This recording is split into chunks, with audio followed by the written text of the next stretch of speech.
नमस्कार, छायाज रेसिपीजमध्ये आज आपण डाळ आणि तांदूळ यापासून खूप पौष्टिक आणि पोटभरीचा असा नाश्ता बनवतो आहे। यासाठी इथे मी 1 कप तांदूळ घेतले, पाव कप यामध्ये मुगाची डाळ घातली, पाव कप तुरीची डाळ घेतली, अर्धा कप चण्याची डाळ घेतली आहे।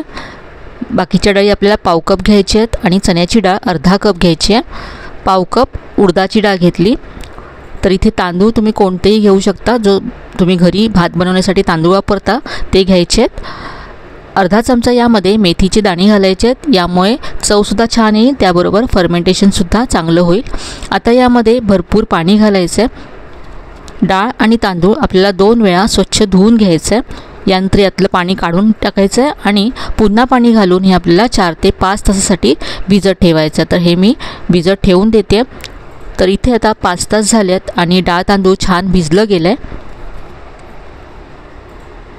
आता हे आपल्याला वाटून घ्यायचं आहे। तर यातलं पाणी काढून मी हे मिक्सरच्या भांड्यामध्ये काढून घेते। 3 बॅचेसमध्ये मी हे वाटून घेणार आहे आणि वाटताना आपल्याला यामध्ये पाव कप दही घालायचं आहे। दही थोडंसं आंबट घ्यायचं आहे, म्हणजे फर्मेंटेशन छान होतं। तर एकत्र मला इथे पाव कप दही वापरायचं आहे सगळं डाळ तांदूळ बारीक करण्यासाठी। इथे मी थोडंसं डाळ तांदूळ काढून घेतलं, यामध्ये थोडंसं दही घातलं आणि आता हे अगदी बारीक असं वाटून घेऊया। तर अशा पद्धतीने सगळं डाळ तांदूळ आणि यामध्ये पाव कप दही घालून वाटून घेतलं मी।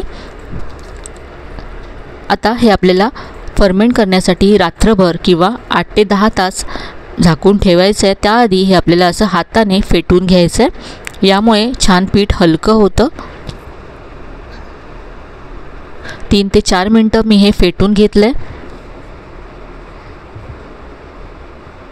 आता हे झाकून मी रात्रभर फर्मेंट होण्यासाठी ठेवून देते। आपण यामध्ये मेथीचे दाणे त्याबरोबरच दही वापरलं आहे, त्यामुळे हे पीठ छान असं फर्मेंट होईल रात्रभरामध्ये। पण जर थंडी जास्त असेल तर तुम्ही वाटताना यामध्ये अर्धा कप पोहे भिजवून ते वाटून घ्या डाळ आणि तांदळासोबत, म्हणजे त्यामुळे सुद्धा फर्मेंटेशन खूप छान होतं थंडीमध्ये सुद्धा। तर इथे पहा, ह्याला मस्त अशी जाळी आली आहे। हे पुन्हा एकदा मी मिक्स करून घेतलं। हे मला जास्तच घट्ट वाटतंय, तर यामध्ये मी थोडंसं पाणी घालते।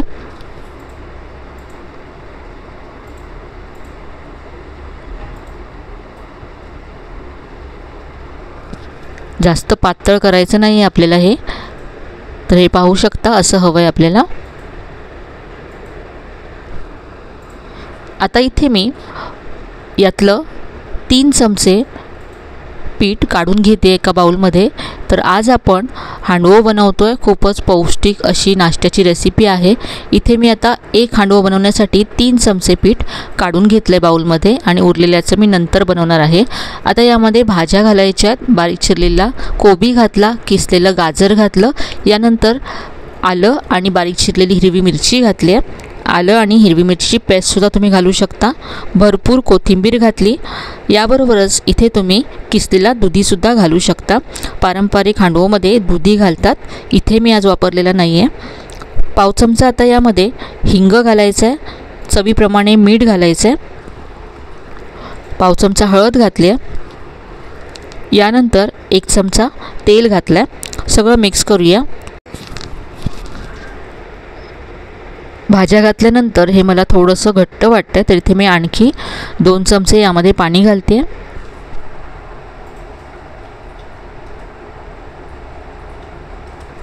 आता हे अगदी परफेक्ट आहे।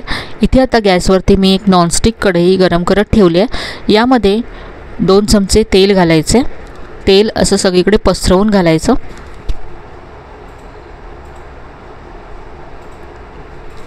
यानंतर यामध्ये पाव चमचा मोहरी घातली आहे, पाव चमचा जिरं घातलं, कढीपत्त्याची पानं घालायची आहेत, अर्धा चमचा सफेद तीळ घातलेत, फोडणी अशी पसरवून घेतली। आता तयार केलेलं मिश्रण यावरती घालायचं आहे। सगळं 3 चमचे जे मी काढून घेतलं होतं सगळं यामध्ये घातलं आहे।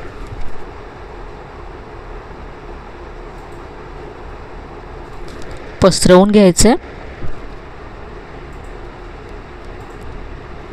आता यावरती झाकण ठेवून आपल्याला 6 ते 7 मिनटं एका बाजूने भाजून घ्यायचं आहे। गॅसची फ्लेम अगदी मंद ठेवायची आहे।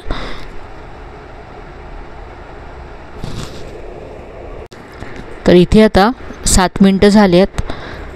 याला आपण उलटून घेऊया. तर इथे मी एका प्लेटमध्ये काढून घेते. पुन्हा कढई गॅसवरती ठेवले. पुन्हा 1 चमचा तेल घातलं, थोडीशी मोहरी, जिरं आणि सफेद तीळ घातलेत. आता एका प्लेटमध्ये आपण हे असं उलटं करून घेऊया आणि पुन्हा कढईमध्ये घालायचं आहे. आणि आता दुसऱ्या बाजूने सुद्धा आपण हे 6 ते 7 मिनटं भाजून घेऊ. तर इथे हे मी दुसऱ्या बाजूने सुद्धा भाजून घेतलं आहे.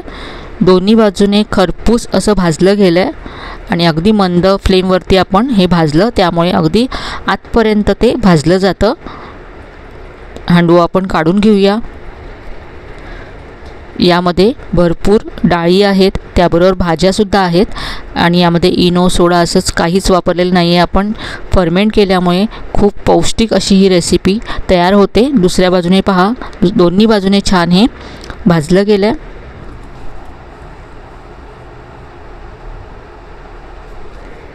आपण याला आता कट करूया.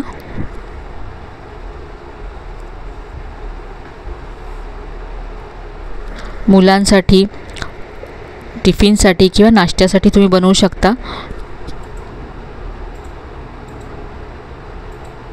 कोणत्याही चटणीबरोबर खूपच मस्त लागते ही रेसिपी.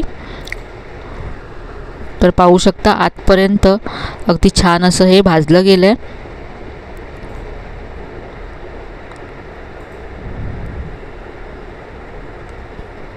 तर इथे आता मी खोबऱ्याच्या चटणीबरोबर हांडवं सर्व केला आहे. दिसायला जितकं मस्त दिसतं तितकं चवीलाही छान लागतं आणि पौष्टिकसुद्धा आहे. नक्की करून पहा. आजची रेसिपी तुम्हाला नक्कीच आवडली असेल. रेसिपी कशी वाटली कमेंटमध्ये कळवायला विसरू नका. रेसिपी आवडली असेल तर व्हिडिओला लाईक करा, शेअर करा. चॅनलला अजून सबस्क्राईब केलं नसेल तर नक्की सबस्क्राईब करा. चला तर मग पुन्हा भेटूया अशाच छान छान आणि नवीन नवीन रेसिपीसह. तोपर्यंत धन्यवाद.